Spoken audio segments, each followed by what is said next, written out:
नमस्ते साथीहरु, यतिखेर म भक्तपुरमा छु। हेर्न सक्नुहुन्छ हजुरहरु। यहाँ चाहिँ विभिन्न जिल्ला र कर्णाली प्रदेश, सुदूरपश्चिम प्रदेश लगायतका विभिन्न जिल्लाबाट अध्ययन गर्न आउनुभएका विद्यार्थी साथीहरु आज बिदाको अवसरमा भक्तपुरमा क्रिकेट खेल्दै हुनुहुन्छ। हजुरहरु देख्न सक्नुहुन्छ।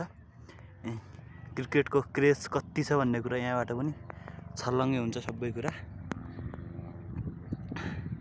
आज शनिबारको अवसरमा उहाँहरू समयको सदुपयोग गर्दै हुनुहुन्छ। किन भन्दाखेरि यो खेलकुद भनेको स्वास्थ्यका निम्ति खेलकुद, राष्ट्रका निम्ति खेलकुद भन्ने त एउटा खेलकुदको नारा नै छ। हेर्न सक्नुहुन्छ। अहिले पछिल्लो अवस्थामा गाउँदेखि सहरसम्म प्राय धेरै ठाउँमा क्रिकेटको एउटा क्रेज बढिरहेको हामी देख्न सक्छौं। यहाँ पनि हजुरहरु देख्न सक्नुहुन्छ। खेलाडीहरु हुनुहुन्छ। थोरै जना भए पनि उहाँहरू मिलेर मिलनसार एकदम इमानदारीपूर्वक खेल खेलिरहनु भएको छ। हजुरहरु हेर्न सक्नुहुन्छ।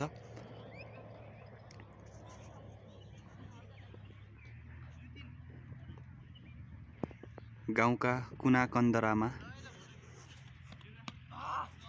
यसरी क्रिकेटको क्रेज बढिरहेको देख्दा साह्रै खुसी लागेको छ।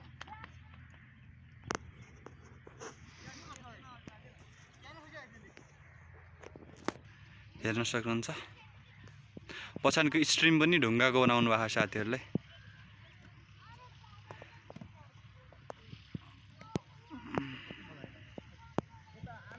साथीहरु चाहिँ हल्ला नगरेर इमानदारीपूर्वक गेम खेल्नु होला है।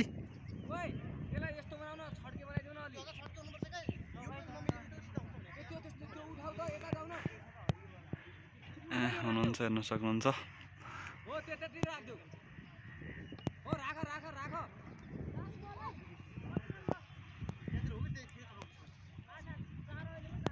ल जा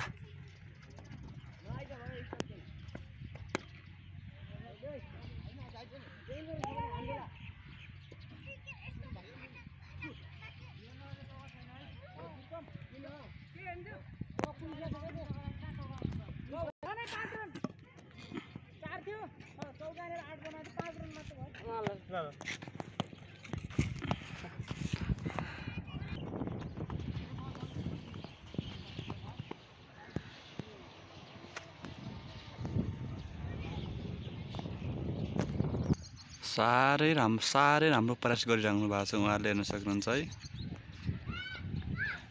कोही साथीहरु यहाँ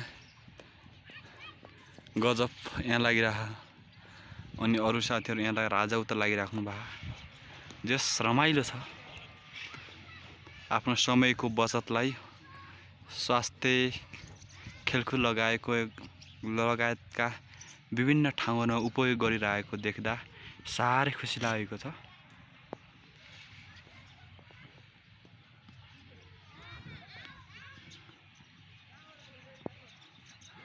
यस्तो धुवा धुलो छ, तर खेल्ने मैदान नभए पनि उहाँहरूले चाहिँ धुलो धुवा नबनेर उहाँहरू चाहिँ राम्रोसँग एकदम मेहनतका साथ खेलिराख्नु भएको।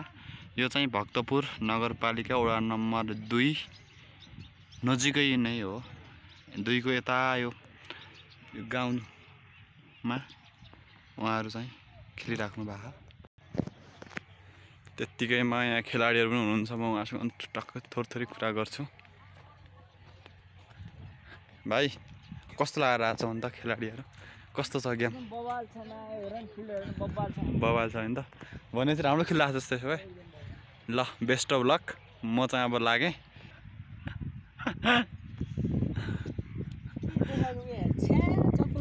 नारी युवा भए त छिटै जापान पनि गइहाल्नुहुन्छ उहाँहरू। किन भन्दा समयको सदुपयोग गरिराख्नु भएको। ल ओके।